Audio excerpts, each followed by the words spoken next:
اقرأ كتاب الله ترق جنانه وتنل عظيم الأجر والغفران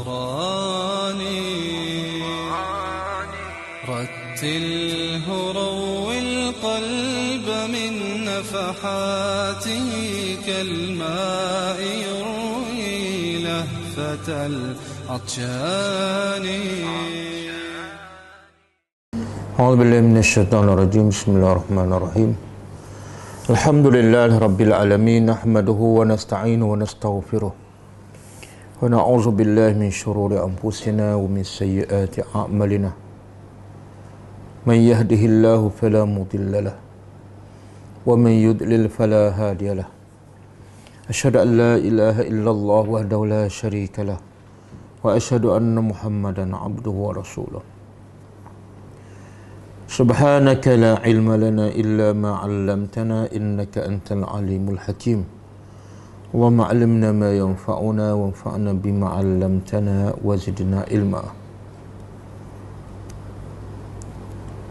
اللهم آت أنفسنا تقواها وزكها أنت خير من زكاها أنت وليها ومولاها. رب يسر ولا تعسر Rabbi tamim bil khair, amma ba'du. InsyaAllah pagi ini kita akan khatam tadabbur surah An-Nisa insyaAllah. Yang berbaki lagi ada 3 ayat. Satu ayat 174, 175, 176. Dan minggu lepas kita tadabbur 2 ayat, 172 dan 173. Walaupun rasanya mungkin dah ada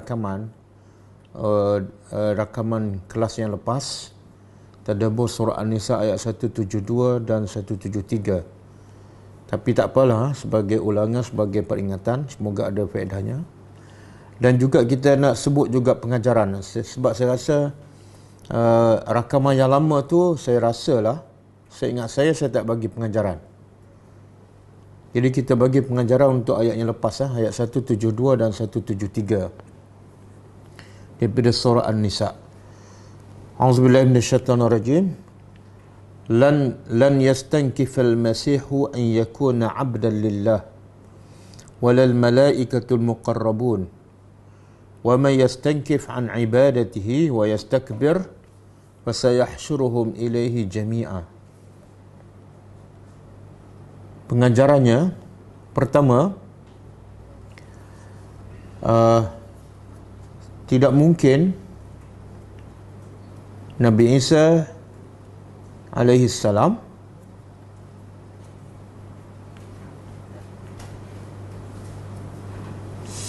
yang dituduh sebagai Tuhan oleh orang Nasrani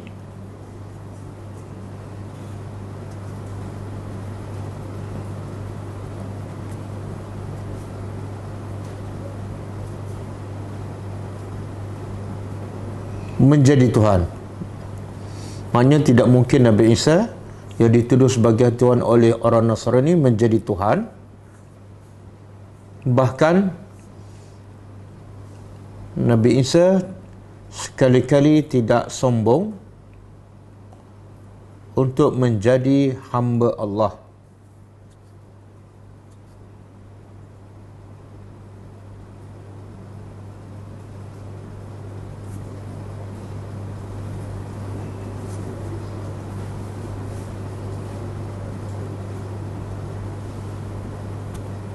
Kerana beliau adalah hamba, bukan Tuhan.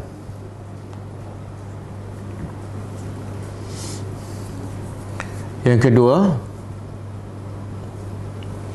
begitu juga para malaikat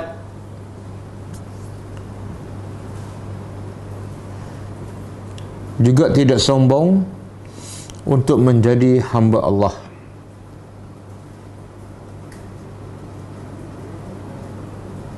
Kerana para malaikat juga adalah makhluk,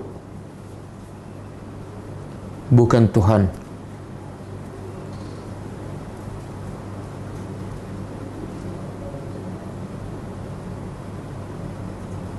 Yang ketiga, amaran Allah yang sangat keras kepada sesiapa yang sombong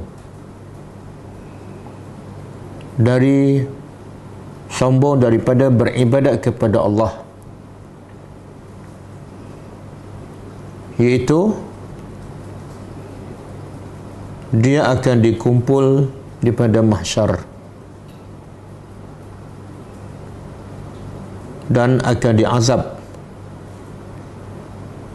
atas kesombongannya.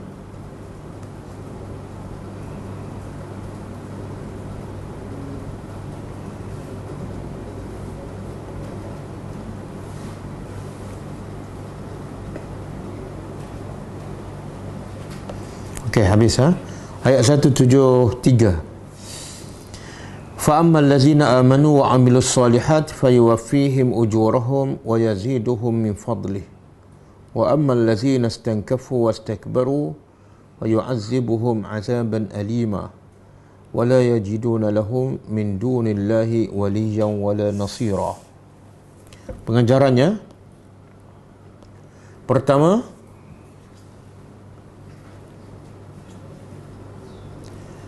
bukti keimanan seseorang ialah amal soleh.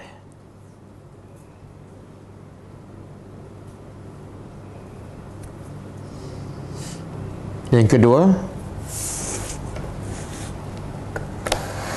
tidak ada satu pun amal soleh yang dilakukan melainkan pasti akan diberi ganjaran yang berganda oleh Allah Subhanahu wa taala di akhirat.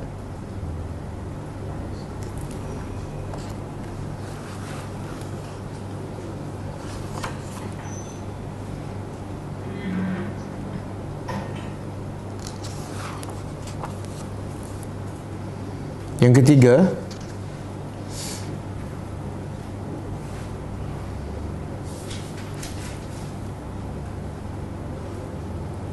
semua amalan soleh yang tidak diasas ke atas beriman kepada Allah, maka ia tertolak dan sia-sia.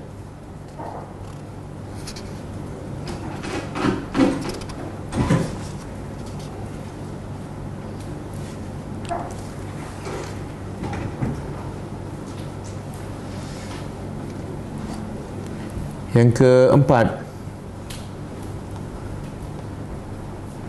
Allah Subhanahu wa taala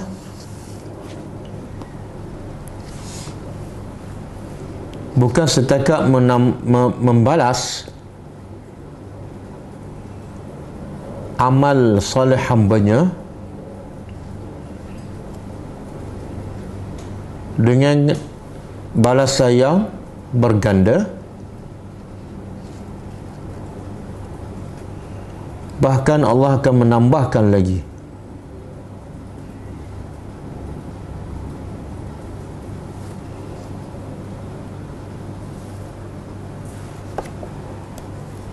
Dengan ganjaran yang lain.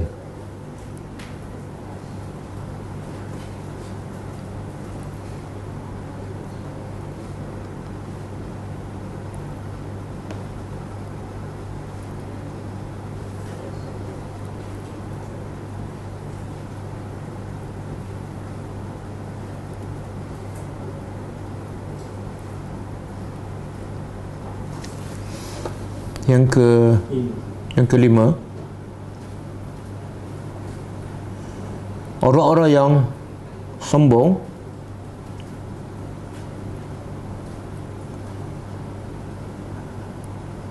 akan dibalas dengan azab yang pedih dalam neraka, walaupun sombongnya hanya sebesar zarrah.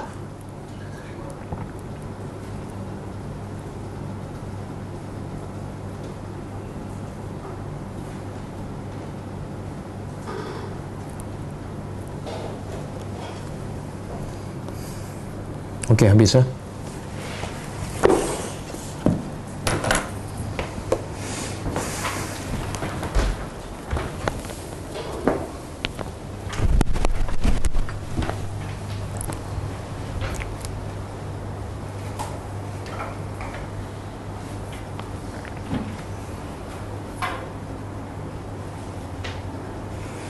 InsyaAllah hari ini, pagi ini kita akan khatam tadabbur surah An-Nisa yang masih berbaki 3 ayat. Iaitu kita sambung ayat 174. Tetapi ada silap teknik sikit. Ayat 174 di bawah. Jadi kita mula daripada bawah, baru naik ke atas. Okey. Setelah ayat sebelumnya Allah bercerita pasal Nabi Isa AS, pasal tuduhan Nasrani bahawa Nabi Isa adalah anaknya dan Allah menafikan dengan hujah-hujah yang nyata. Maka ayat 174 ni kira kesimpulan. 174 dan 175 kesimpulan apa yang Allah nafikan, dan Allah bagi hujah yang jelas kepada semua musuh-musuh Islam, sama ada Yahudi ke, Kristian ke, ataupun orang musyrikin, dengan pelbagai tuduhan. Jadi kesimpulannya ialah Allah beritahu, A'udzubillahi minasyaitanirrajim, ya ayuhan nas, wahai manusia. Bila biasa kita jumpa ya ayyuhallazina amanu, tapi dalam ayat ini ya ayuhan nas, wahai manusia. Apa pengajaran bila Allah sebut ya ayuhan nas?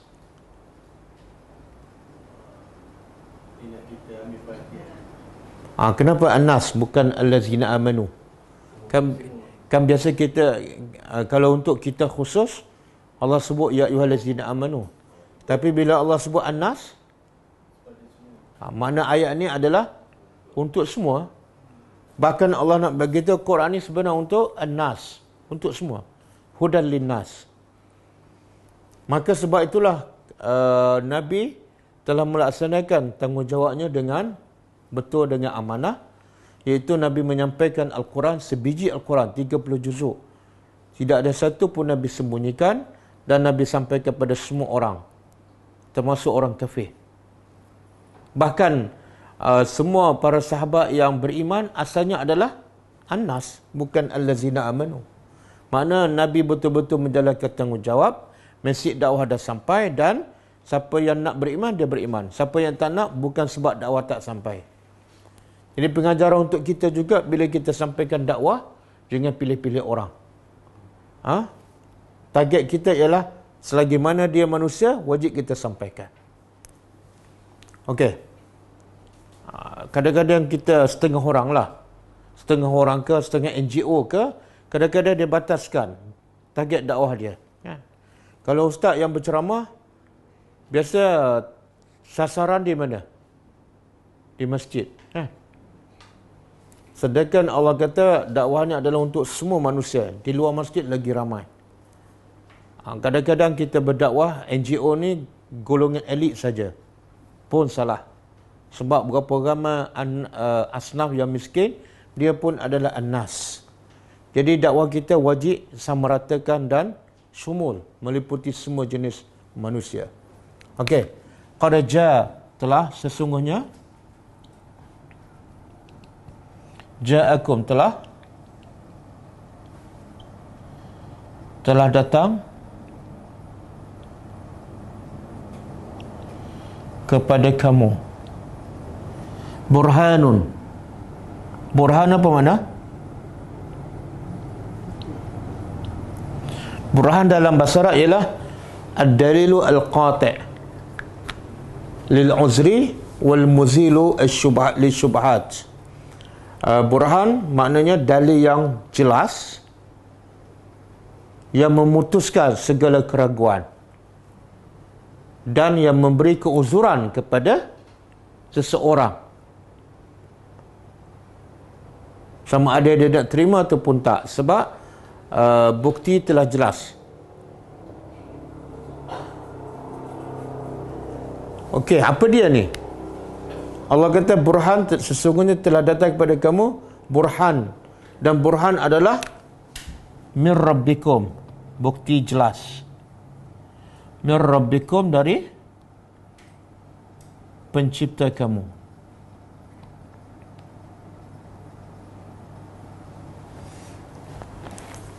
Apa dia ni? Apa dimaksudkan burhan dalam ayat ni? Nabi. Ada pendapat mengatakan dia adalah tanda yang membuktikan kebesaran Allah. Apa dia? Umum. Mungkin Al-Quran, mungkin Nabi, dan mungkin ayat-ayat ciptaan Allah. Kan ada orang beriman dengan hanya melihat ciptaan Allah. Ada orang beriman mendengar Al-Quran. Ada orang beriman dengan melihat akhlak Rasulullah. Jadi apa saja yang boleh menjadikan bukti kewujudan Allah, keesaan Allah, keagungan Allah, sehingga orang itu beriman, dia adalah burhan.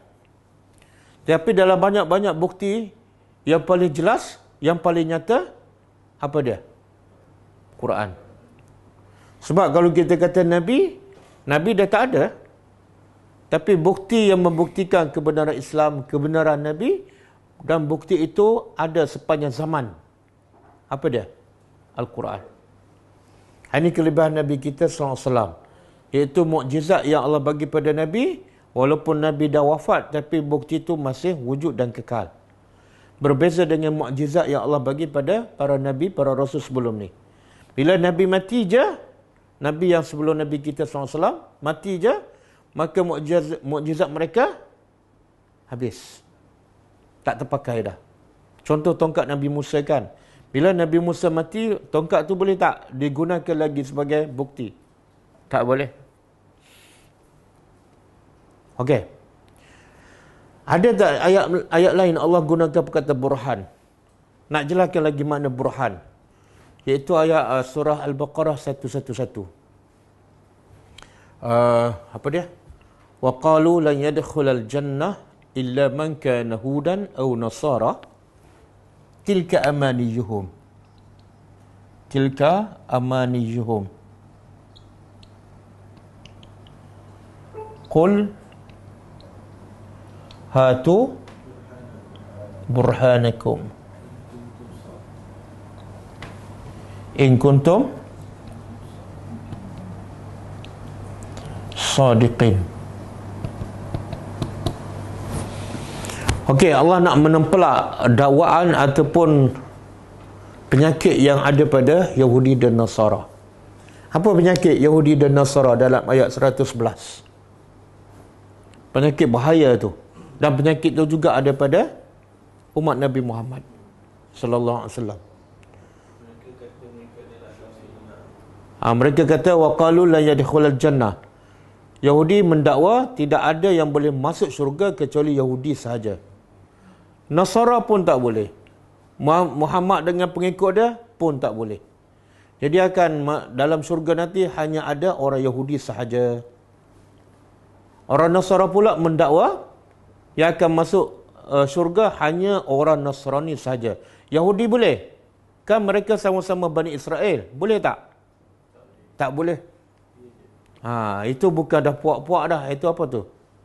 Lebih pada bangsa dah. Sebab kalau bangsa sama tapi tak sama dengan fikrah mereka, mereka kata tak betul. Okey. Tengok macam mana Allah rawat penyakit. Penyakit apa tu?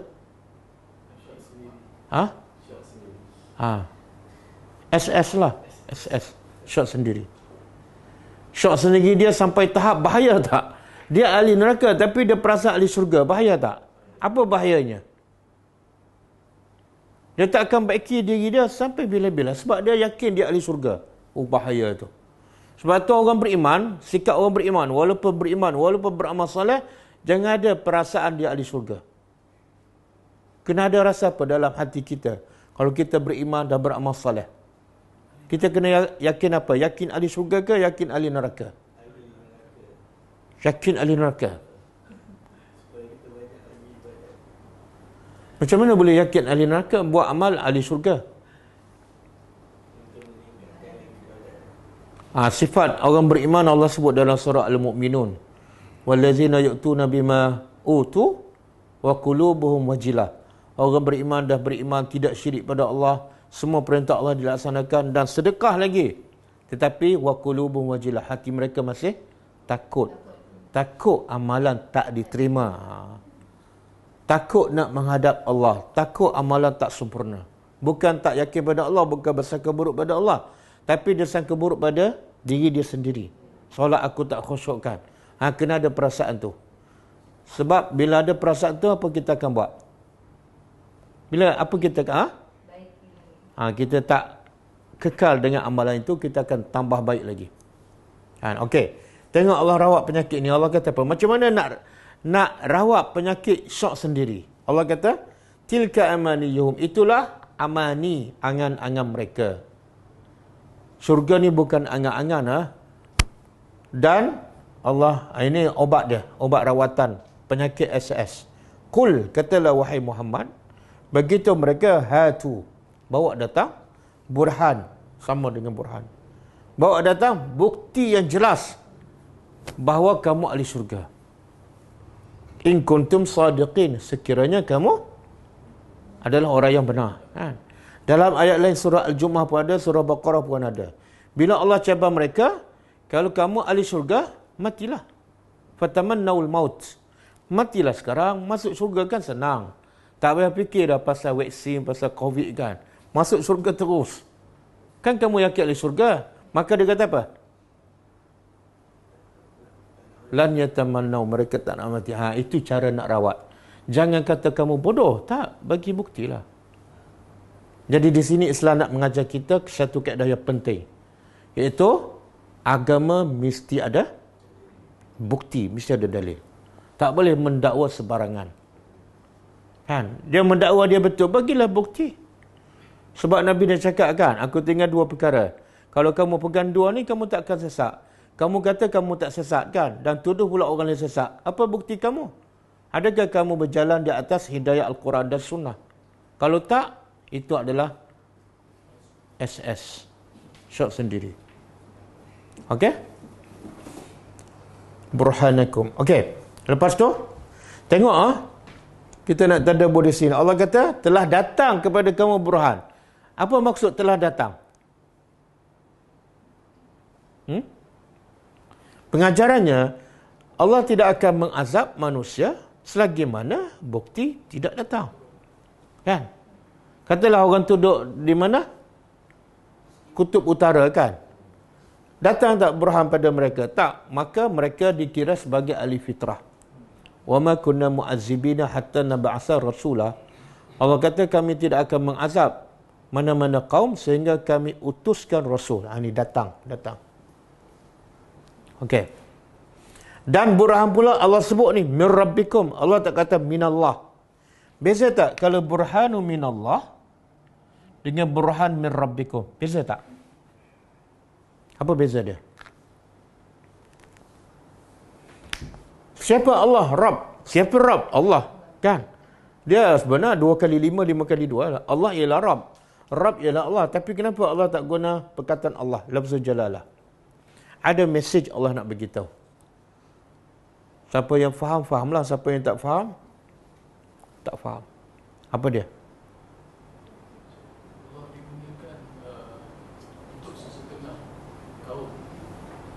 Tapi kenapa Allah guna Rabb? Rabb. Apa makna Rabb?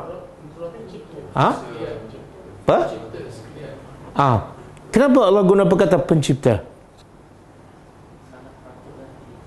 Ya? Kalau bukti ataupun hidayah itu datang daripada pencipta kamu, maka logiknya mesti baik. Tak ada orang buat sesuatu kemudian dia nak rusakkan sesuatu yang dia buat. Tak masuk akal. Mesti baik. Dia pencipta, dia pemilik kamu, dia pengurus. Contoh mak bapak lah. Mak bapak bukan pencipta. Tapi paling kurang mak bapak ni penyebab lahirnya anak kan. Tak masuk akal mak bapak buat jahat kepada anak yang dikandungnya, dilahirkan, dijaganya. Kalau buat jahat juga itu bukan mak bapak lah. Kan? Okey, satu. Yang kedua, Rabb ni makna apa? Ada unsur tarbiyah. Sebab tu kita pernah dengar perkataan tarbiyah, kan? Apa makna tarbiyah? Tak, tarbiyah. Kalau di negara Arab, satu kementerian dia panggil Wizaratu Tarbiyah. Kalau kat Malaysia, Kementerian Pendidikan. Jadi Rabb tu, sebab tu kalau pendidik dalam bahasa Arab dia panggil murabbi. Murabbi daripada Rabb lah. Kalau murabbi makna pendidik. Jadi Allah nak begitu. Burhan ni, bukti ni datang daripada pendidik kamu. Mana mungkin pendidik bagi satu silibus yang menjahanamkan kamu. Dia akan mendidik kamu sampai kamu menjadi baik dan kamu dapat yang terbaik. Maka Allah nak bagi faham kita, bila datang burhan daripada pendidik kita, dengar patuh. Jangan baca sahaja.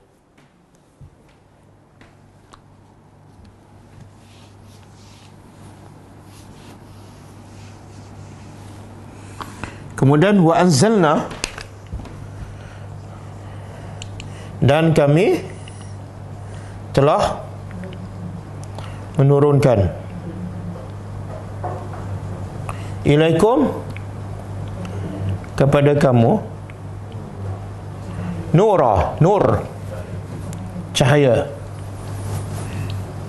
mubinan yang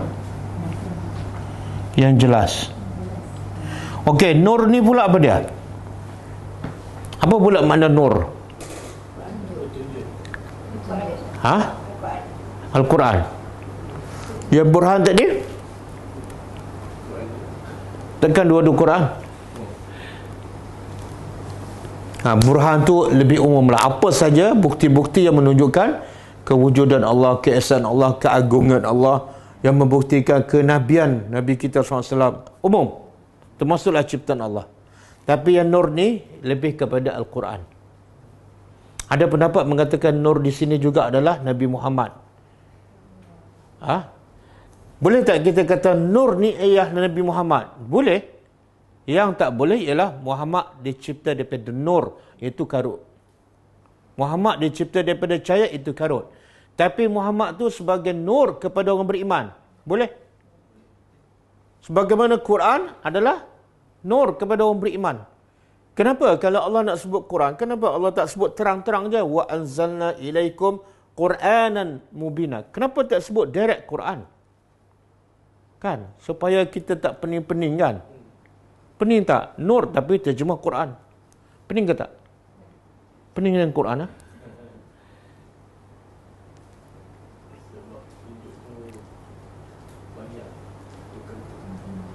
Bukan?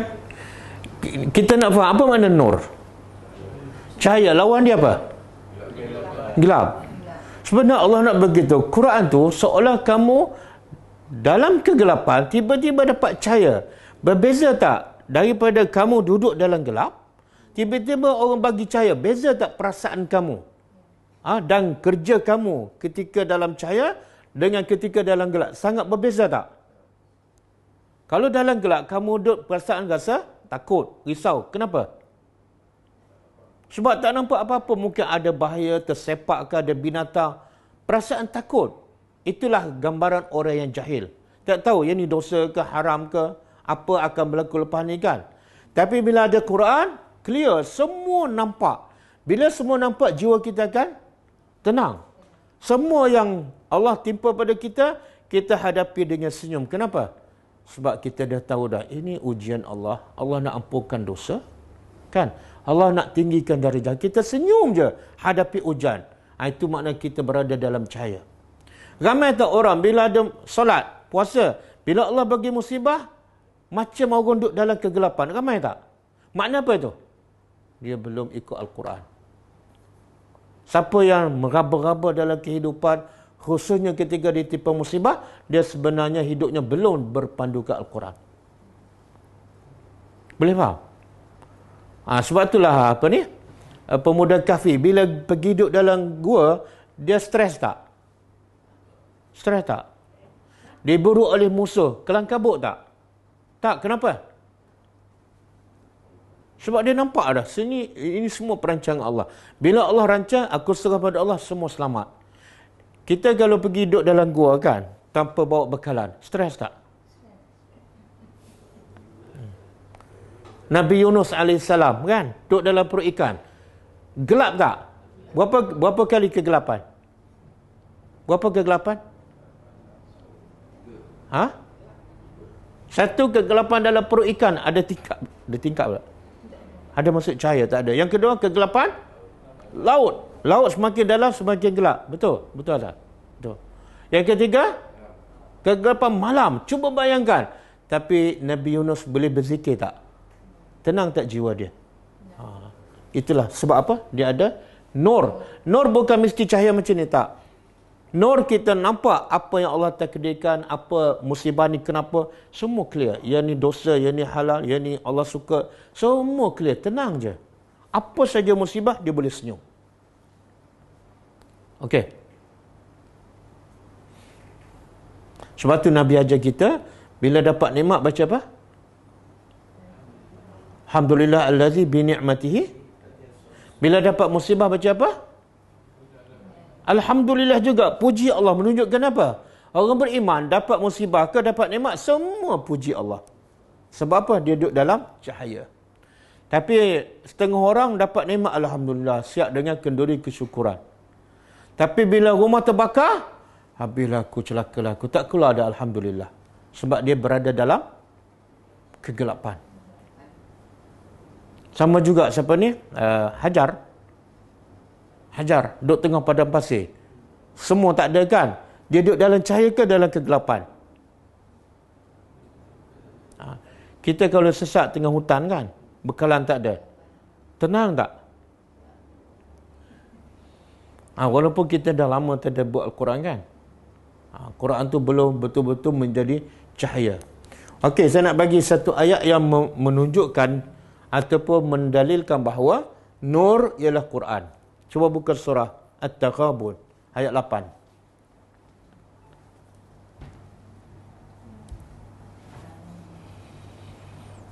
Surah At-Taghabun ayat 8.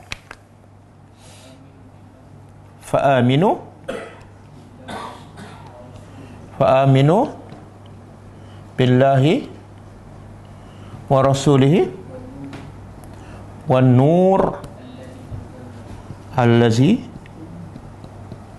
anzalna. Wallahu bima ta'maluna khabir.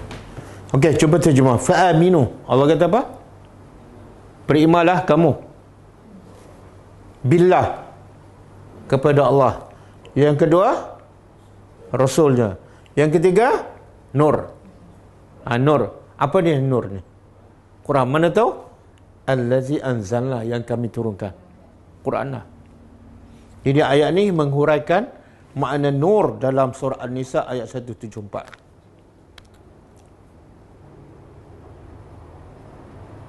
Jadi saya nak ingatkan sekali lagi, siapa yang hidup dia sentiasa resah, gelisah, sebenarnya dia belum berada dalam cahaya Al-Quran.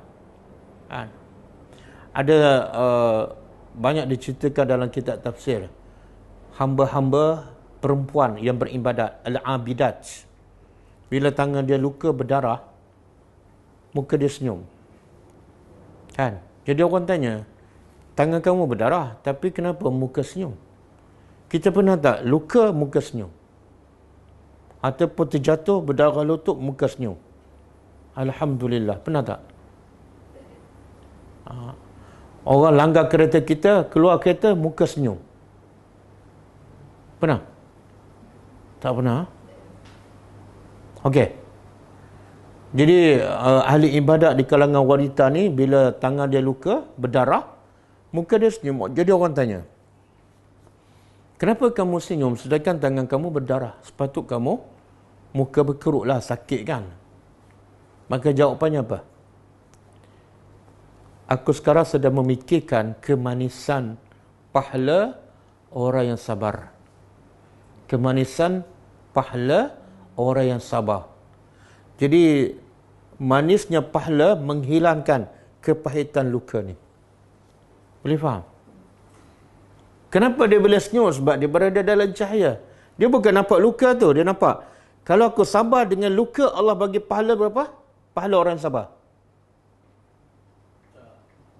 Pahala sabar dia tak berhenti. Bighairi hisab. Tidak ada had, tidak ada limit.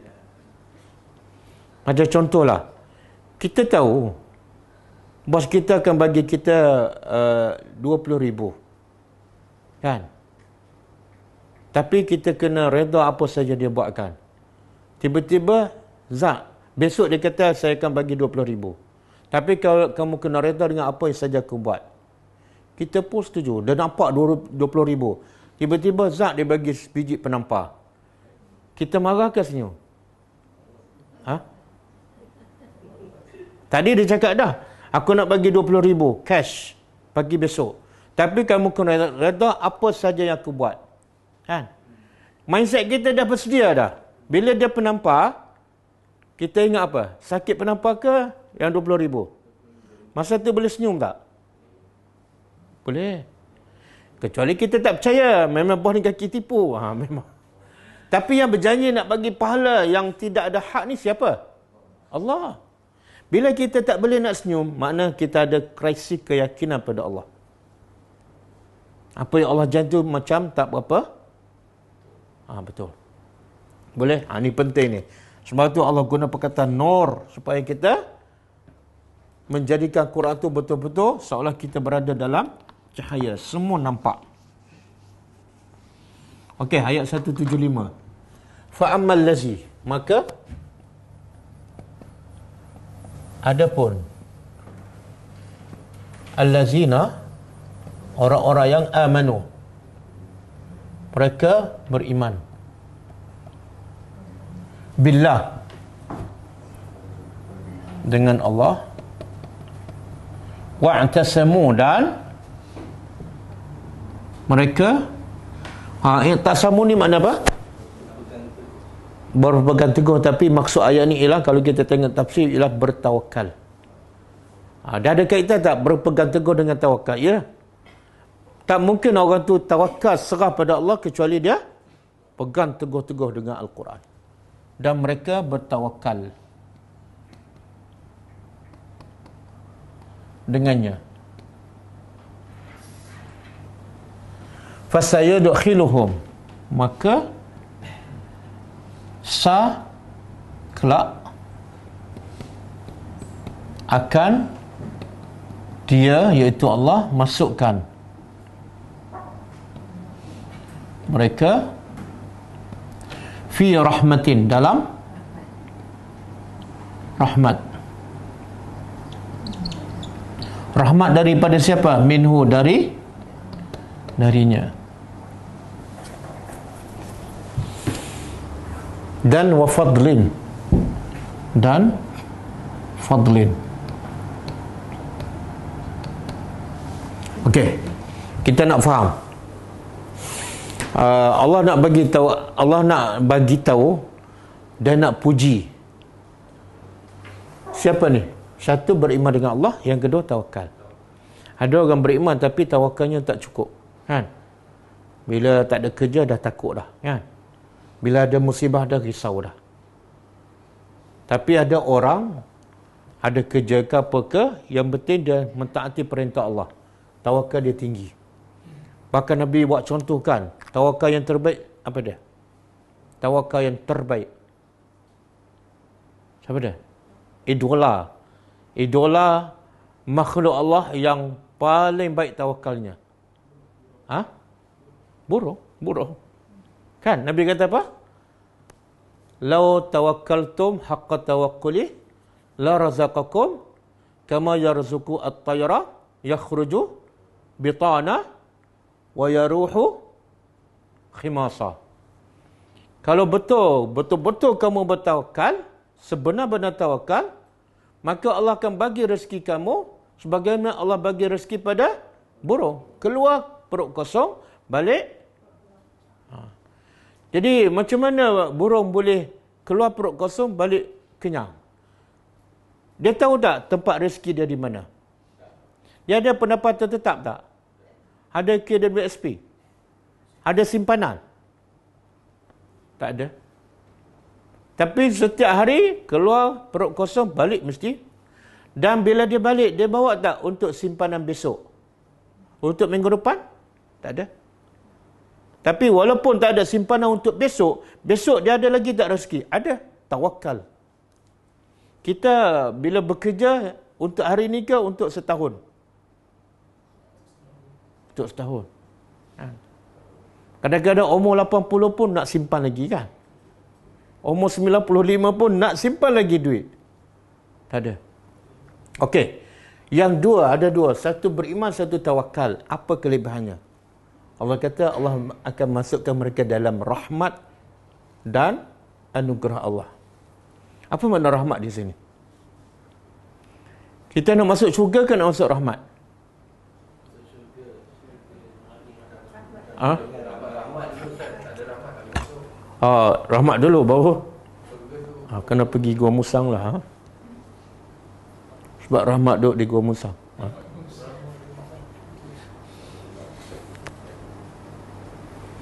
Okey, rahmat ni ada dua. Rahmat ada dua. Satu, sifat.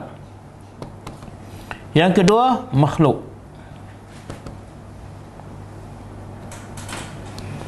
Rahmat ada dua. Satu, sifat Allah. Ar-Rahman Ar-Rahim kan?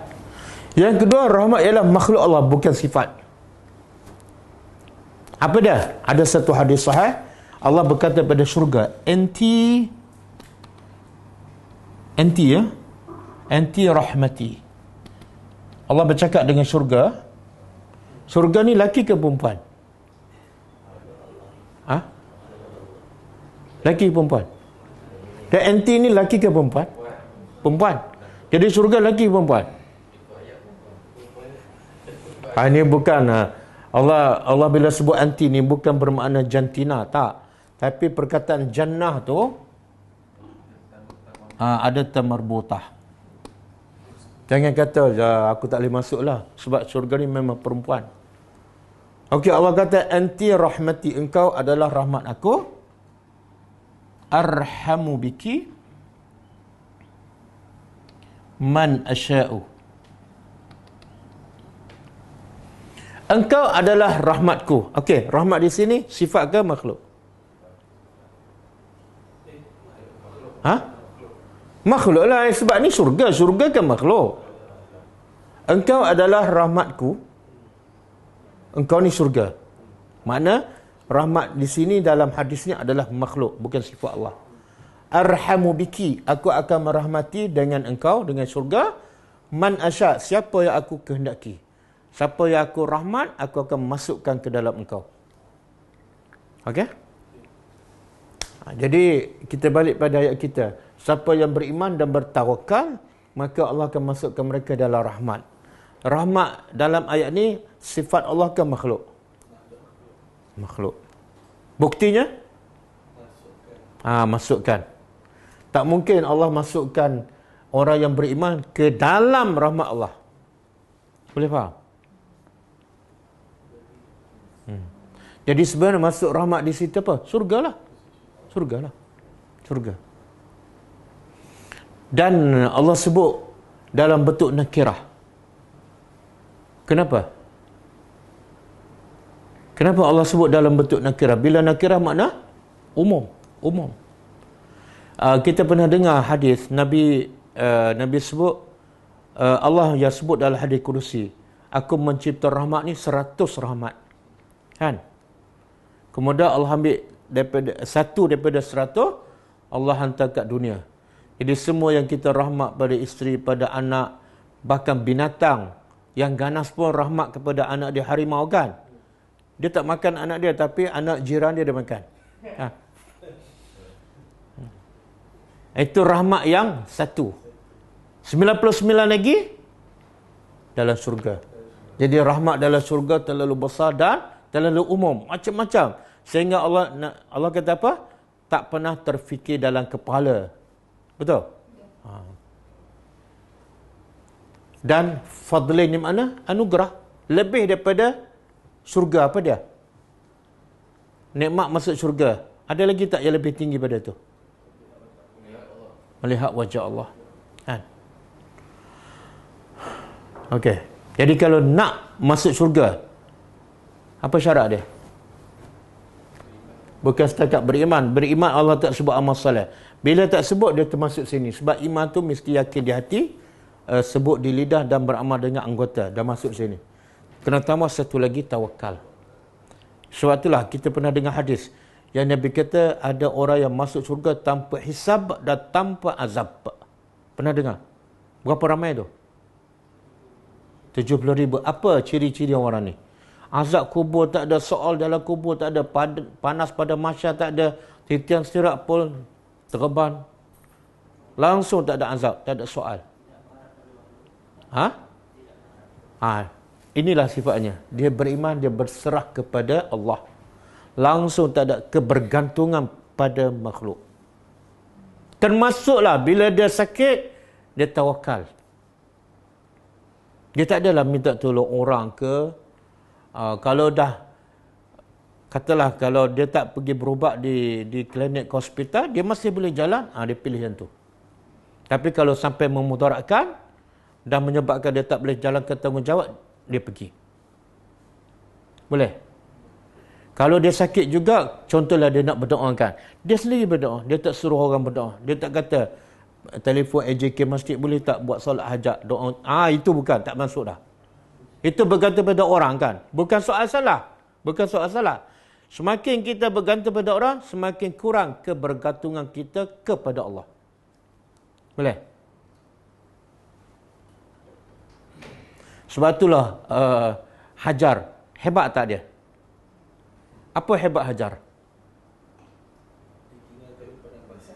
Ditinggalkan pada pasir. Kalau Allah tinggal Hajar pada pasir, ada sungai, dah kurang hebat dah. Betul? Ataupun ada satu pokok je, dah tak hebat dah. Sebab bila ada pokok, dia akan bergantung pada.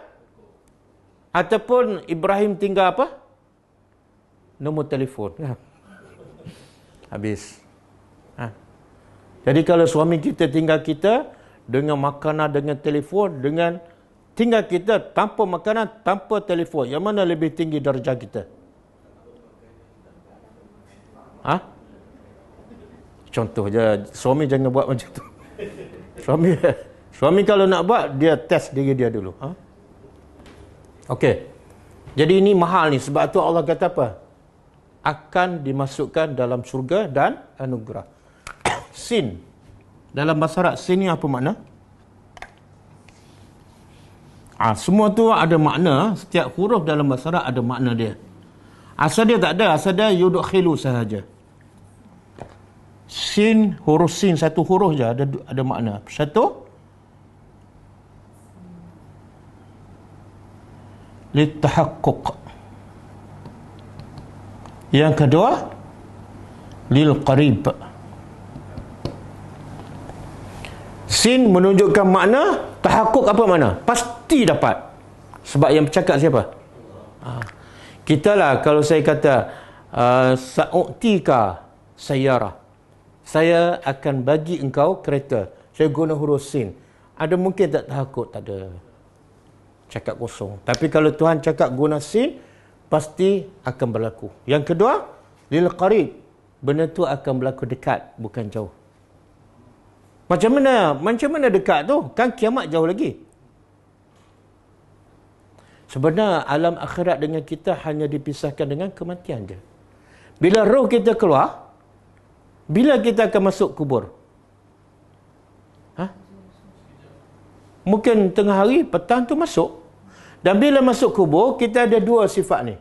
Beriman dengan bertawakal. Kubur kita akan jadi lubang syurga. Itu makna lil qarib. Sin itu makna tak jauh, dekat. Boleh? Okey. Kelebihan kedua, orang beriman dan bertawakal, wa yahdihim, dan dia akan menunjukkan mereka kepadanya siratan, jalan mustaqiman, yang lurus. Apa mana jalan yang lurus? Sirat. Sirat ni mana? Dalam bahasa Arab ialah at-tariqu al-wasi' as-sahlu. Sebut dia sirat, dia berbeza dengan tariq. Tariq ni mungkin besar, mungkin sempit. Tapi sebut sirat ialah tariq wasi', luas. Yang kedua as-sahlu, mudah.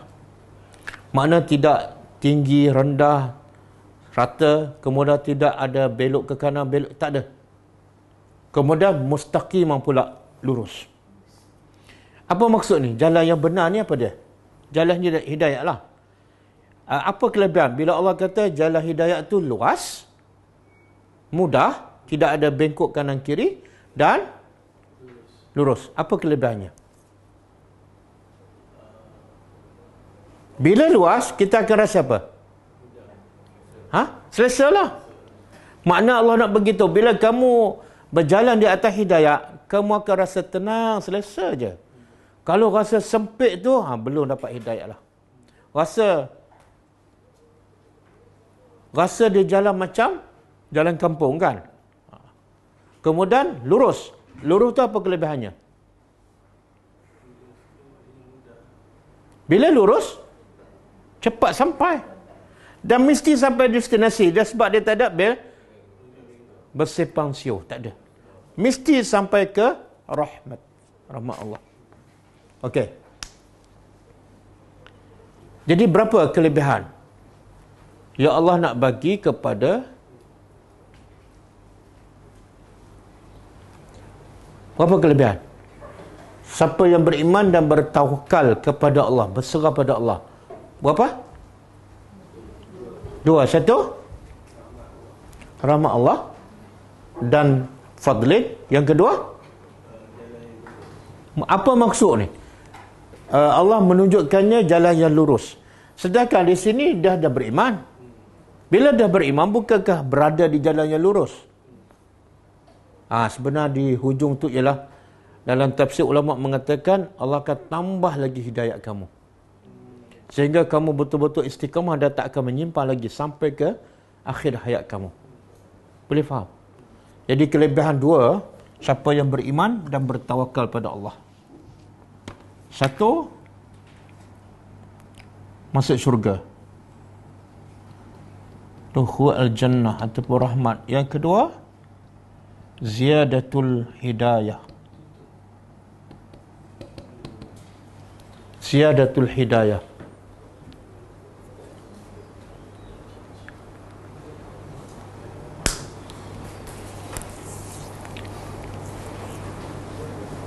Okey. Kalau saya tanya soalan, macam mana kita nak tambah hidayah kita? Nak tambah iman kita? Nak tingkat iman kita? Macam mana? Kita kalau nak besarkan rumah, kita tahu kan cara dia kena cari duit lah. Kalau nak tambah berat badan kita pun kita tahu, iaitu caranya makan banyak. Nak tambah harta kita, kita tahu kerja kuat. Okey, macam mana cara nak tambah hidayah? Nak tingkat iman? Ilmu. Selain pada ilmu? Jawapan ada dalam ayat kita belajar. Kan kamu dah beriman dan kamu bertawakal. Apa kelebihannya? Pertama, masuk syurga, masuk rahmat Allah. Yang kedua, ziyadah al-hidayah. Allah tambah. Jadi kalau kita beriman, tawakal, Allah tambah lagi hidayah kita. Allah tambah lagi iman kita. Contoh, orang yang beriman, dia tawakal pada Allah, Allah tambah. Dalam surah apa ni? Innahum fityatun amanu bi rabbihim wa zidnahum huda. Surah apa ni? Surah apa? Surah Yasin ke surah Ali Imran? Zumar, bukan. Innahum fityatun amanu bi rabbihim wazidnahum huda. Al-Kahfi. Makcik dah sebut tadi tapi macam tak yakin je. Okey. Tengok ini contoh. Siapa yang beriman, bertawakal, dia dapat dua kelebihan kan? Salah satu Allah tambah hidayat. Contoh. Pemuda Kahfi, innahum, Allah kata, sesungguhnya mereka fityatun. Apa makna fityah? Pemuda-pemuda. Kalau seorang fata, tapi sebab dia ramai 7 orang, fityah. Sesungguhnya mereka, tengok Allah nak puji ni, pemuda-pemuda. Amanu, mereka beriman bi rabbihim, dengan pencipta mereka. Lepas mereka beriman, dan mereka ada tak i'tasamu, bertawakal pada Allah? Ada tak? Apa bukti? Pergi gua, serah pada Allah aja. Betul tak? Logiknya pergi gua kena ada bekal lah, paling-paling kurang 2 kampik beras kan, 1 kilo minyak masak. Maka apa Allah buat pada ni? Wazidnahum, kami tambah hidayat. Dari mana Allah tambah ni? Dari 2 perkara ni. Satu beriman, yang kedua dia bertawakal pada Allah, tambah. Boleh faham? Ada orang belajar, ilmu bertambah tapi iman tak bertambah, amal soleh tak bertambah. Kenapa? Tak ada 2 ni. Boleh faham? Agak-agaklah iman kita lepas belajar 1 ayat, lepas 1 surah, dengan iman pemuda Kahfi, dia tak belajar, dia pergi ke gua je. Iman siapa yang Allah tambah? Pemuda Kahfi. Sebab kita kadang-kadang belajar banyak, ilmu banyak, tapi bab tawakal ni banyak bergantung pada orang. Maka sebab itulah Allah tak tambah hidayat kita. Betul tak? Nabi ajar para sahabat supaya mereka sentiasa bertawakal pada Allah. Sehingga kan sahabat dan salafus salih, kalau dia naik kuda ke, contoh, tiba-tiba ada barang dia jatuh. Dan ada orang sebelah tu. Dia tak akan minta tolong orang tu. Tapi dia akan turun balik, ambil. Sebab apa? Dia nak latih diri dia, jangan bergantung pada orang, walaupun benda kecil. Kita sikit-sikit boleh tak? Tolong ambil tu, malah aku nak turun. Bergantung pada orang. Betul tak? Tolong buka pintu tu. Okey. Habis Yastaftunaka. Ini ayat ini panjang tapi maksud dia tak perlu huraian panjang. InsyaAllah boleh habis kok. Yastaftunaka. Mereka yastaftu daripada fatwa. Mereka meminta fatwa kepada engkau. Mereka ni siapa? Sahabat Nabi lah. Dan engkau ni siapa? Nabi Muhammad. Biasa kita jumpa ayat bukan yastaftunaka tapi yas'alunaka kan. Banyak kita jumpa dalam surah Baqarah, yas'alunaka anil mahid, yas'alunaka anil syahril haram kan. Maksud dia sama. Dalam Quran ada lebih kurang yas'alunaka lebih daripada 12 ayat. Di situ ada pengajaran. Apa dia pengajarannya? Pengajarannya apa? Sahabat ni walaupun hebat macam mana, bila tak tahu dia mesti rujuk Rasulullah. Kan? Sahabat Nabi dengan tak guru kita mana lebih hebat?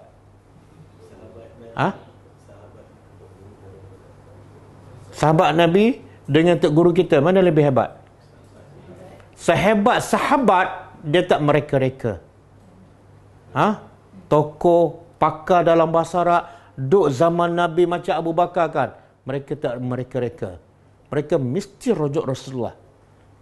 Kenapa? Sebab mereka tahu yang mereka cakap tu belum tentu betul dan bercampur dengan nafsu. Tapi kalau jawapan daripada Rasulullah 100% betul daripada Allah, logiknya antara benda yang datang daripada Allah dengan benda yang datang daripada nafsu kita, mana lebih baik? Kalau orang yang berakal waras, Dia akan pastikan amalan dia betul-betul daripada Allah. Sebab dia buat untuk Allah, kerana Allah, mestilah datang daripada Allah. Buat untuk Allah, tapi dia reka-reka sendiri. Mana Allah terima? Kan? Berapa ramai guru-guru sekarang, bila ada masalah, dia bukan tanya hadis Nabi, bukan tanya Quran. Dia pergi tidur. Untuk apa? Tunggu mimpi. Lepas tu anak murid dia pula dapat, ini sanak daripada guru saya yang bermimpi. Habis. Dia sebenarnya ada dua je. Satu, hudan. Yang kedua, lawan hudan apa dia? Hawa. Dua je. Dia tak ada yang ketiga. Kalau bukan petunjuk, confirm hawa nafsu. Famaza ba'dal haq illa ad-dalal. Tidak ada yang selepas kebenaran, melainkan semuanya sesat. Walaupun guru kamu serbannya salah.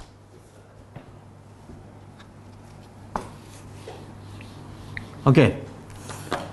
Mereka minta fatwa kepada engkau, qul. Nabi pun tak tahu. Nabi pun tak tahu. Nabi boleh tak nak reka-reka? Aku Nabi ya. Okey. Aku jawab ni, dengar je. Jangan buat soal. Boleh tak? Tak boleh. Walaupun dia Nabi, dia juga menunggu wahyu. Sehinggalah turun wahyu, Allah kata apa? Qul, katalah. Katalah. Allah yuftikum, memberi fatwa ataupun menjawab kepada kamu. Fil kalalah. Fil kalalah, tentang al-kalalah. Apa makna al-kalalah? Kita pernah jumpa ni, dia ayat pasal waris ataupun faraid, pembahagian harta pusaka dalam surah An-Nisa. Kita dah belajarkan, ingat tak? Ayat 11 dan 12. Awal surah Baqarah. Kemudian ayat pelengkap dia ayat 176. Akhir surah Baqarah, surah An-Nisa. Maknanya ikut logiknya, dia Allah gabungkan dengan ayat 11 12 kan. Yang ni ayat 13. Tak. Allah pisahkan. 11 12 lepas tu cerita lain sampailah last kali 176 Allah balik cerita pasal harta faraid. Hikmahnya apa? Hikmahnya apa? Hikmahnya ialah sami'na wa ata'na. Susunan ayat, yang mana awal, yang mana akhir, susunan surah, semua daripada Allah. Kalau kita beriman, kalau kita mengaku hamba Allah, sami'na wa ata'na. Dan pasti ada hikmah. Tapi kadang-kadang Allah nak uji kita, Allah tak begitu hikmah. Kamu ikut tak? Jangan pertikaikan. Ayat ni salah ni, sepatut duduk nombor 13. Okey, al-kalalah, apa makna al-kalalah? Al-kalalah ialah orang yang mati. Dia sebenarnya orang mati ni, pewaris dia ada berapa jenis?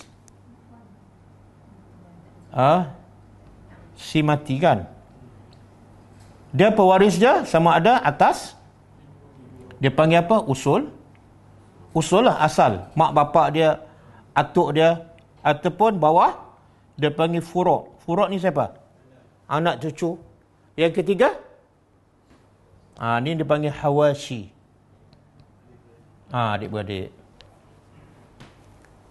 Yang bila si mati, dia mati, yang paling berhak dapat apa dah? Antara dua ni, usul dengan furuk. Yang ni tak akan dapat selagi ada usul dan furuk. Boleh faham? Suami tak, ini dikira macam karabah. Ini hubungan kekeluargaan. Isteri bukan hubungan kekeluargaan, dia hubungan perkahwinan. Okey? Jadi kalalah ni siapa? Orang yang mati tidak ada usul, tidak ada furuk. Tapi ada adik-beradik. Boleh faham? Jadi bila sebut kalalah aja, jangan tanya, anak dapat berapa? Mana dia tak faham apa makna kalalah. Dia tanya, kalalah ni, si mati ni, bapa dapat berapa? Dia tak faham. Okey? In, sekiranya. Imru'un, seseorang. Halaka. Halaka ni makna? Halaka makna binasa, tapi maksud dia mati.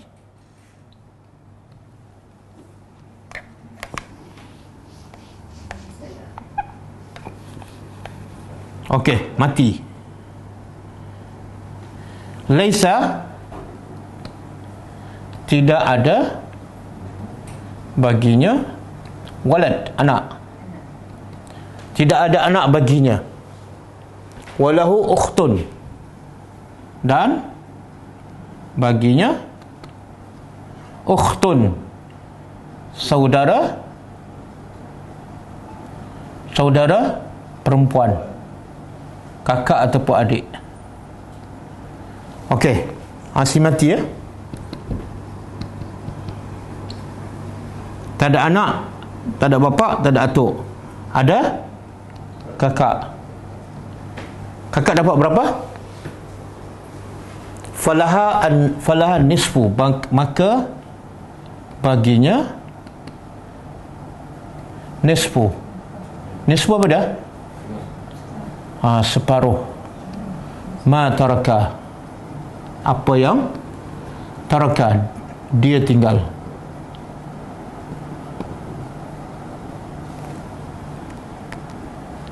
Okey. Boleh? Dalam ayat ini dia tak sebut tak ada bapa. Dia sebut, ayat Allah sebut hanya tidak ada anak. Tapi kita boleh faham, kata Abu Bakar maksudkan adalah memang tak ada yang furuk, tak ada usul pun tak ada. Tapi ayat ni Allah kata tidak ada anak. Allah tak sebut tidak ada bapa. Tapi kita boleh faham bapa tak ada. Kenapa? Sebab kakak ni boleh berapa? Dia syarat dia dapat kakak ni, bapa mesti tak ada. Kalau bapa ada, kakak takkan dapat. Boleh faham? Jadi ayat ni understood lah, bapa tak ada. Buktinya kakak dapat separuh. Okey. Habis separuh lagi mana? Inilah mungkin ada isteri. Itu lelaki kan? Isteri. Isteri ni, kita dah belajar sebelum ni. Kalau tak ada anak, dia dapat berapa? Tak, itu suami. Bukan. 1/4. Kalau ada anak, 1/8. Tapi kalau isteri mati, suami ada, dan anak tak ada, suami dapat separuh. Kalau ada anak ada, 1/4. Okey? Jadi, kalau si mati, dia adalah kalalah, bapa tak ada, atuk tak ada, anak tak ada, maka dia ada seorang je kakak. Kakak tu dapat separuh, dan separuh lagi, sebenarnya bagi isteri, kemudian separuh tu bagi pada kakaknya. Okey. Kemudian wahwa yarisuha, dan dia mewarisinya.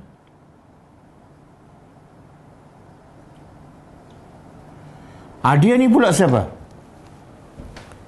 Illam yakun,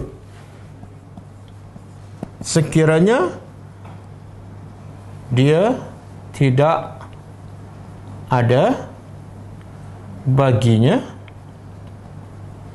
walad anak.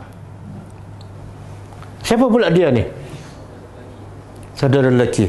Yang tadi kakak kan? Sekarang tukar. Abang. Ada abang seorang. Mana kita tahu bang? Sebab dhamir huwa. Huwa tu lelaki. Yang tadi ukhtun, perempuan. Dapat separuh. Sekarang si mati ni bapa tak ada, anak tak ada, tapi tinggal seorang abang sahaja. Abang pula dapat berapa? Wahwa yarisuha. Dia mewarisinya. Mana? Warisi semua sekali. Semua sekali boleh ke abang. Ataupun adik lelaki. Jadi mana untung? Adik-beradik ramai ke adik-beradik seorang? Okey, fa'in kanat, maka sekiranya kanat adalah isnataini, dua kakak. Tadi seorang kan? Isnataini, dua kakak. Mana tahu isnataini? Bahasa Arab isnataini perempuan. Kalau lelaki isnaini, tak ada ta. Bahasa Arab mudah. Tak payah sebut isnataini, imra'ataini, tak payah. Isnataini ada ta, dah menunjukkan dua orang. Di sini pun dua orang ni. Kanata. Okey, kalau dua kakak. Dua kakak. Falaha, maka bagi keduanya as-sulusani, berapa? 2/3. 2/3, makna dua kakak. Seorang dapat berapa? 2/3 bagi 2. 2/3 bagi 2. Kalau ada kereta sebuah, nak bagi macam mana? Jual lah. Jangan potong 2. 2/3. Mimma dari apa yang dia tinggal, iaitu si mati tinggal. Maknanya bila Allah sebut dari apa yang dia tinggal, apa harta pesaka si mati sebenar? Kalau ikut ayat ni, apa yang dia tinggal dan milik dia semua sekali. Sebab tu ulama kata kain pelekat pun, kopiah pun, kalau selagi ada nilai, pinggan. Bahkan ulama kata kalau akhbar lama kan, si mati ni suka beli akhbar, apa tu dia simpan sampai tinggi kan, rapat ke siling. Masa dia hidup tak ada guna. Tapi lepas dia mati, ada nilai tak akhbar tu? Ada nilai. Mungkin dapat RM20. Kata semua tak nak, bagi sedekah. Itu harta pusaka. Jadi apa saja dia tinggal dan ada nilai, walaupun 10 sen. Duit shilling kan, ada 30 sen. Ada nilai tak? Ya, harta pusaka. Kalau siapa nak, kena persetujuan semua pewaris. Okey, wa in kanu, dan sekiranya adalah mereka ikhwatun, adik beradik lelaki, wanisa dan perempuan.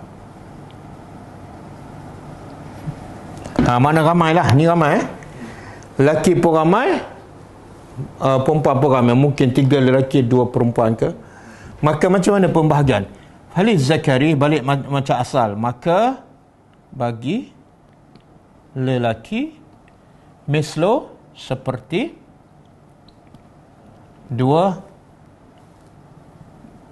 seperti bahagian al-unsaini. 2 bahagian, bahagian 2 wanita, 2 perempuan. Kan? Makna lelaki dapat 2, perempuan dapat 1. Okey. Yubayyinullah, Allah menjelaskan lakum, bagi kamu, antadillu, dari kamu sesat. Apa maksud dia?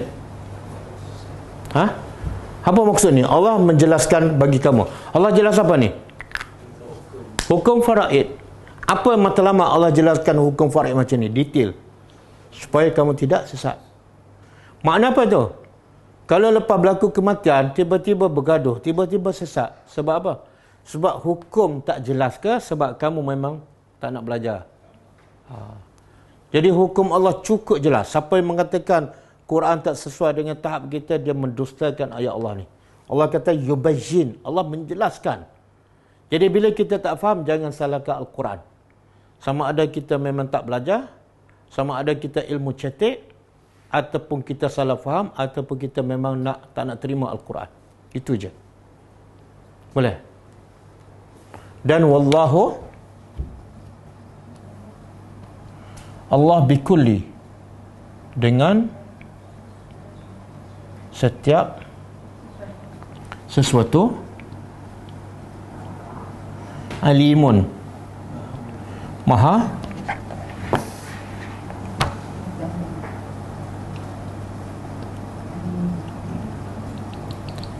okey. Biasa Allah tutup ayat ni dengan kadang-kadang sifat dia, kadang-kadang dengan perbuatan dia. Di sini Allah kata Allah maha mengetahui dengan setiap sesuatu. Apa tujuan ayat ni? Ayat akhir ni. Apa tujuan? Apa kaitan dengan cerita sebelum ni? Satu amaran kepada siapa ni? Aku dah jelas hukum, tapi kamu tak nak ikut. Ataupun kamu tipu juga, kamu helah. Allah tahu. Jadi ayat alimun memberi amaran bagi orang yang ada iman. Tak boleh buat ni. Walaupun sejengkal tanah Allah tahu dan kita akan dihukum. Walaupun 20 sen Allah tahu kita akan dihukum. Biarlah aku tak dapat daripada dihukum di akhirat besok. Kan? Jadi ayat ni satu bagi amaran. Yang kedua, bagi motivasi supaya orang beriman sentiasa taat pada perintah Allah. Walaupun sekecil mana pun. Boleh? Okey. Jelas tak hukum kalalah? Jelaskan. Itu mana yubayyin. Ada rasa terbeban tak? Ada rasa susah tak? Ada fahaman baru. Ni ayat Quran susah. Hadis Nabi pun berat. Jadi kita amal yang guru kita je. Yang guru kamu lagi berat. Sebab apa? Sebab guru kamu ikut nafsu. Sebab itulah perangai yang suka buat berat dan tolak hidayah ini perangai siapa? Hidayah yang Allah suruh benda mudah, simple. Yang memang mampu dilakukan oleh manusia. La yukallifullahu nafsan. Allah tak pernah membebankan apa yang manusia tak mampu. Jadi yang Allah suruh semua manusia mampu. Tapi ada orang, jenis orang, dia tak nak buat yang Allah suruh. Sedangkan benda tu adalah ikut kemampuan. Bahkan yang dia buat lebih susah daripada yang Allah suruh. Siapa ni? Tak. Allah sebut dekat Yahudi. Contoh? Kisah lembu. Allah suruh mudah aja, sembelih lembu. Tapi yang dia nak buat lagi susah pada. Banyak soal. Jadi yang jenis nak buat yang susah ni bukan Nabi suruh kamu yang cari penyakit. Nabi suruh zikir 100, kamu zikir 1000. Kan? Allah suruh Bani Israel masuk Palestin dengan cara apa? Tunduk. Dia masuk cara apa? Yang jenis tak nak ikut hidayah dan buat pula lebih susah, jenis keturunan Bani Israel. Cuba cek IC kamu, lahir kat mana?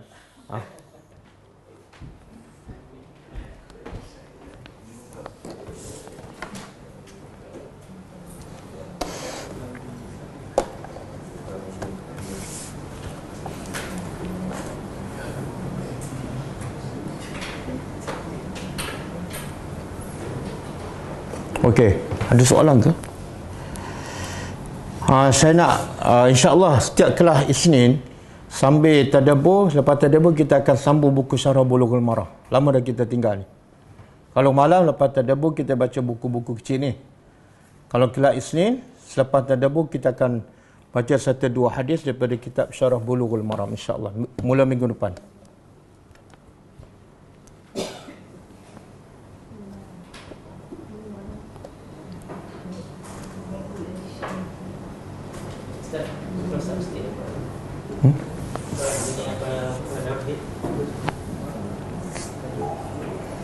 Buku ni sebahagian dah ada dan kita pun dah belajar, tapi sebab PKP banyak kelas tertangguh, kita tangguhkan buku ni.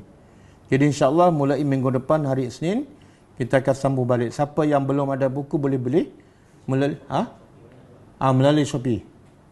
Shopee Mart Harga dia kalau buku solat ni kita akan baca buku solat. Kalau kat belakang ni harga dia RM40.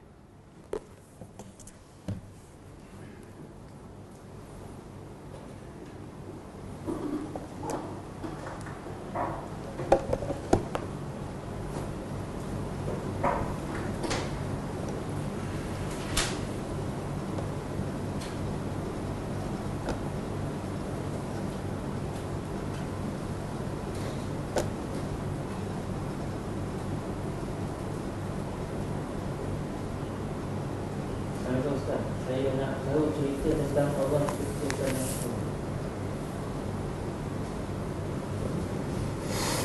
Soalan dia, saya nak tahu cerita tentang Allah cipta nafsu. Sebenarnya Allah tak pernah perintah pun kepada kita supaya kita tahu bagaimana Allah cipta nafsu. Yang Allah perintah ialah supaya kita kawal nafsu. Bagaimana cara nak kawal nafsu? Allah sebut apa? Fa amma man tagha wa athara al-hayata ad-dunya fa innal jahim apa dia? Fa innal jahim fahiyal ma'wa. Adapun orang yang tagha melampau tu ikut nafsu. wa asaral hayatad dunya, dan dia melebihkan dunia daripada wa asaral hayatad dunya, dia melebihkan kehidupan dunia daripada kehidupan akhirat. Ikut nafsu lah. Fa innal jahima hiyal ma'wa, neraka jahimlah tempatnya. Sebaliknya Allah puji, wa amman khafa maqama rabbih, siapa yang takut kepada kedudukan kebesaran Allah, dan wanahan nafsa anil hawa, dia tahan nafsu dia daripada ikut hawa nafsu, Allah puji, fa innal jannata hiyal ma'wa, maka syurgalah tempat tinggalnya. Jadi soalan sepatut ditanya ialah bagaimana cara kita nak tahan nafsu, bukan bagaimana Allah mencipta nafsu. Sebab Allah tak cerita pun bagaimana Allah mencipta nafsu. Tak ada Quran, tak ada hadis. Sebab itu tak penting. Bila tak penting, Allah tak cerita. Wallahu a'lam.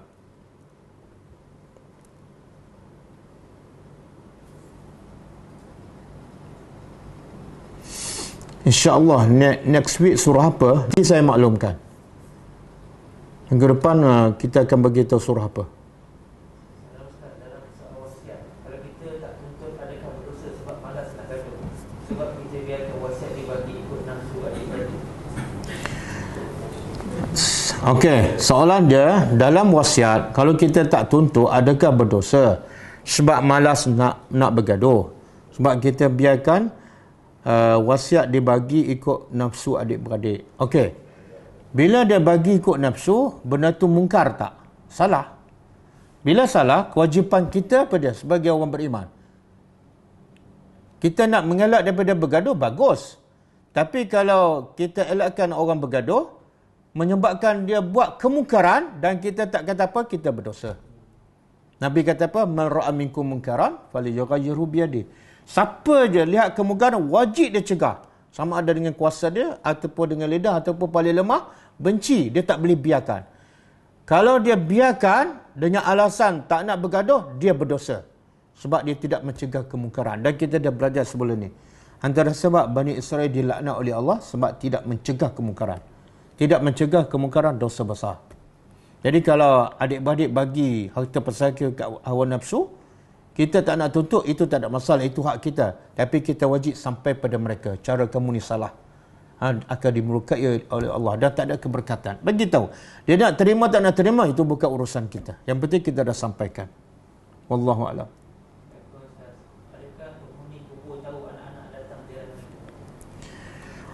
Adakah penghuni kubur tahu anak-anak datang ziarah mereka? Ulama beza pendapat lah. Ada satu hadis, Nabi kata apabila mayat dikebumikan dan dikambus, maka mayat tu akan mendengar bunyi selipar keluarga dia yang berjalan balik. Itu hadis sahih. Bunyi selipar. Jadi daripada hadis ni ulama berbeza pendapat. Ada mengatakan orang dalam kubur tahu apa yang berlaku ataupun apa yang dilakukan oleh ahli keluarganya. Dia tahu. Dalilnya dia mendengar bunyi selipar orang yang hidup berjalan. Pendapat yang kedua mengatakan orang dalam kubur tak tahu langsung apa yang dilakukan oleh keluarga yang masih hidup. Apa dalil? Tak ada dalil yang mengatakan mereka tahu. Dalil itu mengatakan hanya mendengar selipar. Ketika itu je. Lepas tu tak ada dalil mengatakan mereka terus mendengar dan mengetahui. Dan kalau tanya saya lah, pendapat paling kuat, orang dalam kubur tak tahu apa yang berlaku kepada keluarga mereka. Sebab apa? Sebab Nabi kata kubur ni ada dua jenis je. Kalau kubur orang tak beriman, kubur tu akan jadi lubang neraka. Kalau dia duduk dalam lubang neraka, dia sempat lagi tak nak ambil tahu pasal anak aku duduk buat apa ni, kena tengah bakar ni. Tak ada. Dia akan diazab. Hilang fokus. Orang kena bakar, mana boleh fikir masalah orang lain.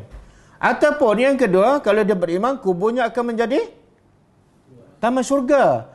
Orang tengah seronok dengan taman syurga, nak fikir tak masalah anak. Buat pening lagi, aku dah cukup lah pening 50 tahun. Jadi kalau ikut hadis tu, mereka tak tahu. Dan bukan urusan orang mati nak tahu urusan orang hidup.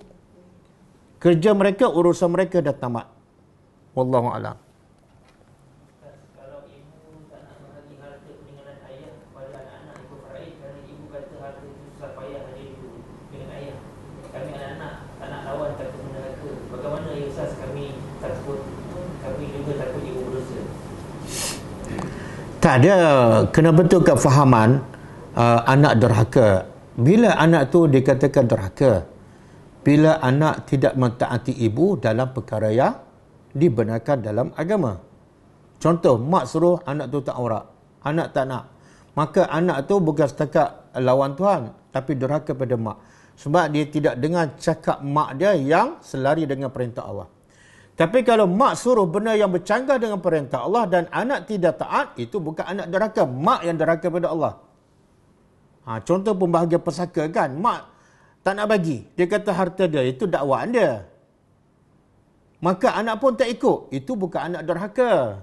Bahkan anak wajib tidak ikut perintah mak tu. Sebab perintah tu bercanggah dengan perintah Allah.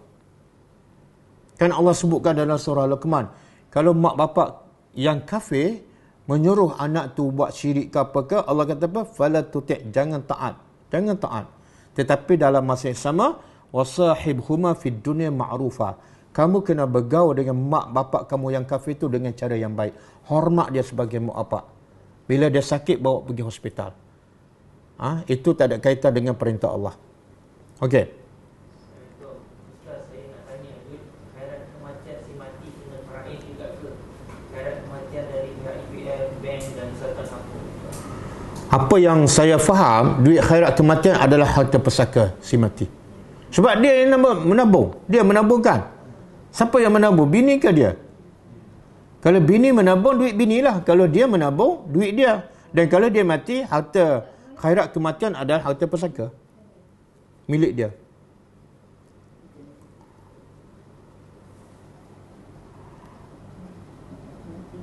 Ustaz, bagaimana kita boleh tahu bahawa sesuatu itu adalah nikmat atau istidraj? Soalan, bagaimana kita nak tahu nikmat tu sama ada dia betul-betul nikmat ataupun ia adalah istidraj. Nabi sebut dalam satu hadis yang sahih, iza ra'aitumullaha yu'ti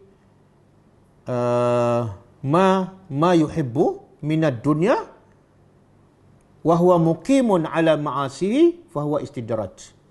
Nabi kata, bila kamu lihat Allah memberi nikmat dunia pada seseorang yang dia suka, yang semua dia suka, Allah bagi. Tapi dalam masa sama dia buat maksiat, maka itu istidraj. Jadi kalau kita beriman, kita jaga tutup aurat apa semua, taat pada perintah Allah, Allah bagi nikmat. Itu bukan istidraj Allah. Tapi kalau Allah bagi kita naik pangkat, bisnes pun semakin besar, tapi tak solat, itu istidraj. Assalamualaikum. Kalau kita tidak memakai serban 4 tingkat, jubah dan sebagainya. Salah tak kalau kita tidak memakai serban 4 tingkat, jubah dan sebagainya? Tak salah. Tapi yang salah pakai jubah, pakai serban 4 tingkat, sebab itu pembaziran. Dan Allah kata, innal mubazzirina kanu ikhwana syayatin. Sesungguhnya orang yang membazir adalah saudara syaitan.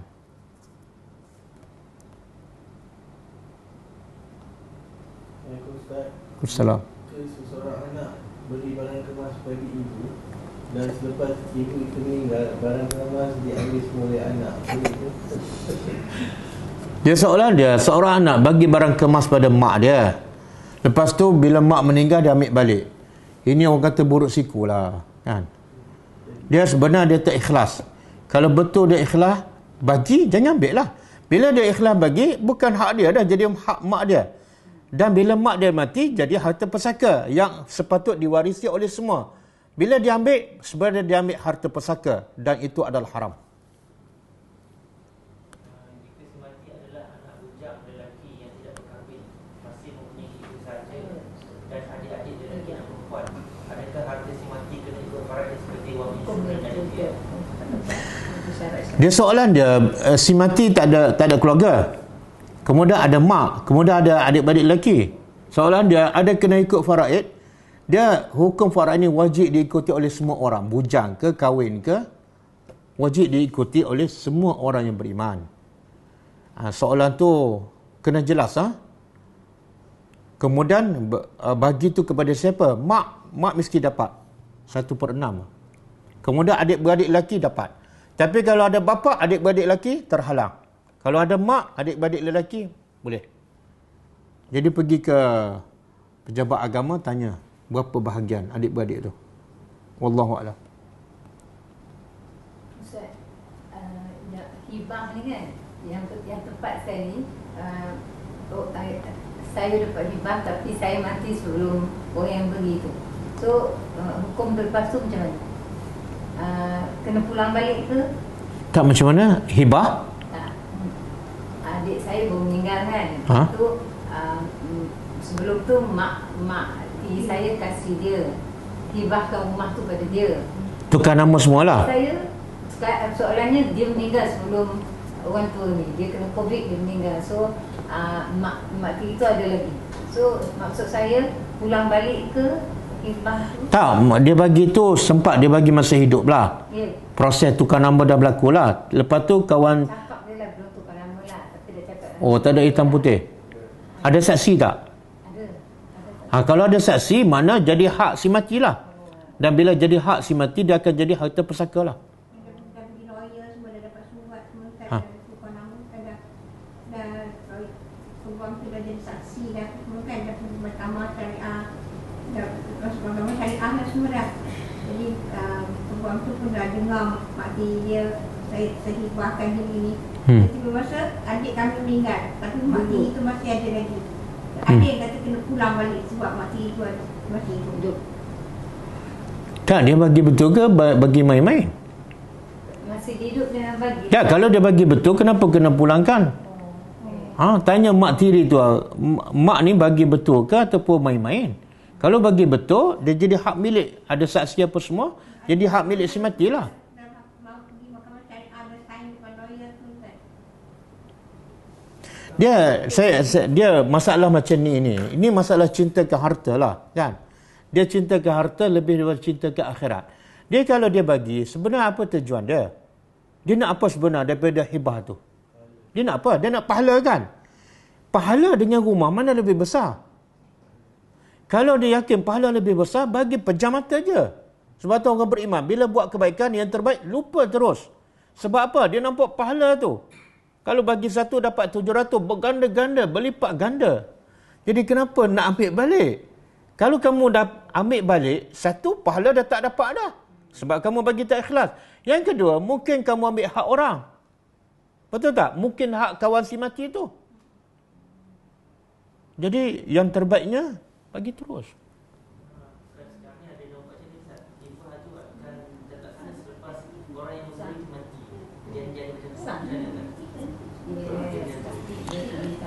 Dia sebenar memang ada dalam undang-undang di Malaysia, hibah, tapi sah laku setelah pemberi itu mati. Tapi dalam Islam tak ada. Bila hibah bagi teruslah, itu makna hibah.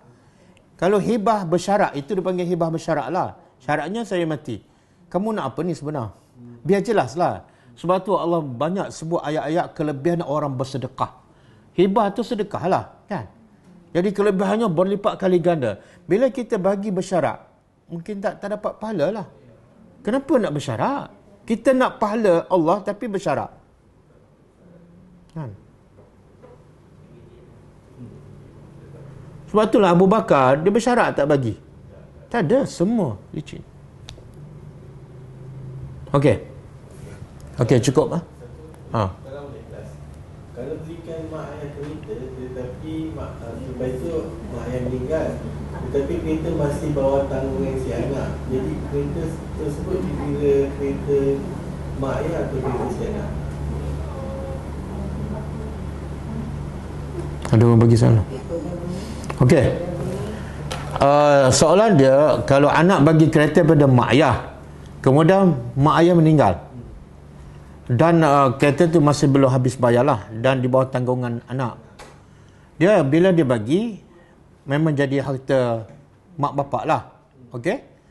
Kemudian kereta tu jual lah, lepas tu baki tu ke hasil jualan tu ke harta pusaka. Kemudian baki tu gunalah duit bayar. Dia kira hutang lah tu. Sebab itulah kalau jual kereta, guna duit untuk bayar hutang baki itu.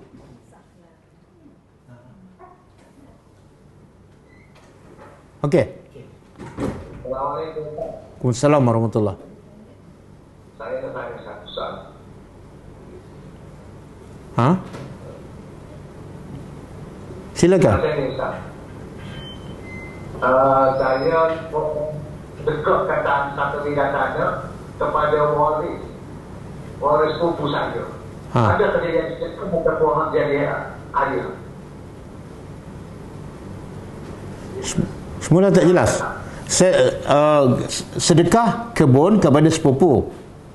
Lepas tu? Ada kejadian sedekah untuk selama-lamanya tanah ini tanah pusaka. Tanah ini tanah pusaka. Ya. Pusaka arwah. Tanah pusaka orang tua saya. Ya. Dan lepas tu saya sedekahkan kepada waris saya, sepupu saya. Okey. Ada kejadian sedekah untuk selama-lamanya. Okey. Pertama, betulkan istilah. Abang kata saya sedekahkan harta pusaka. Sebenarnya bukan harta pusaka dah tu. Harta pusaka arwah. Bila arwah tu mati, dibagi kepada anak-anak. Bila bagi pada anak-anak, dia tak panggil harta pusaka. Harta kita lah. Kalau kita ambil bahagian kita, harta kita. Jangan sebut harta pusaka. Harta pusaka ni sebelum dibahagi. Okey? Bila dia dibahagi, jadi hak kita lah. Okey, bila jadi hak kita, kita bebas nak bagi pada sesiapa saja. Nak bagi pada sepupu, silakan. Jadi soalan dia, bila kita bagi harta kita, bukan harta pusaka, kalau bagi harta pusaka pada orang, haram. Sebab harta pusaka belum jadi hak kita. Okey? Okey, bila kita bagi hak kita kepada sepupu, soalan dia, adakah akan jadi pahala sedekah? Bergantung pada niat kita lah. Kalau kita bagi contohlah, kebun durian, dan sepupu kita dapat manfaat kebun durian selama 50 tahun. Kita akan dapat pahala 50 tahun. Okey? Terima kasih. Okey. Sama-sama. Okey, cukup ah. Kita jumpa lagi insya-Allah malam ni dan kita tutup dengan membaca tasbih kafarah. Subhanakallahumma wa bihamdika asyhadu an la ilaha illa anta astaghfiruka wa atubu ilaik. Assalamualaikum warahmatullahi wabarakatuh.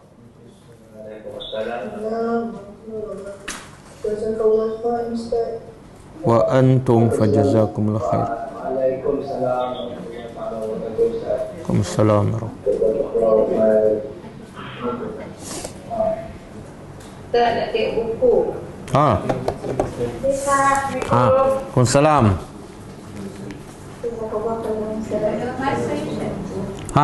Buku ni cetakan Dewan Bahasa dan Pustaka. Boleh nak beli, kalau tak nak beli Shopee, pergi ke tempat pencetakan Dewan Bahasa dan Pustaka di Keramat. Penulisnya ialah Profesor Madya Muhammad Muhyiddin Abdul Rahman. Bapa dia adalah bapa saya.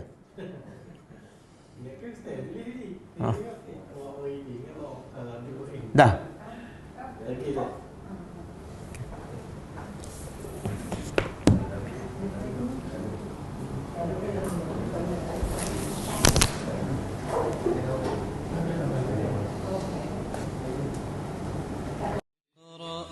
كتاب الله ترق جنانه وتنل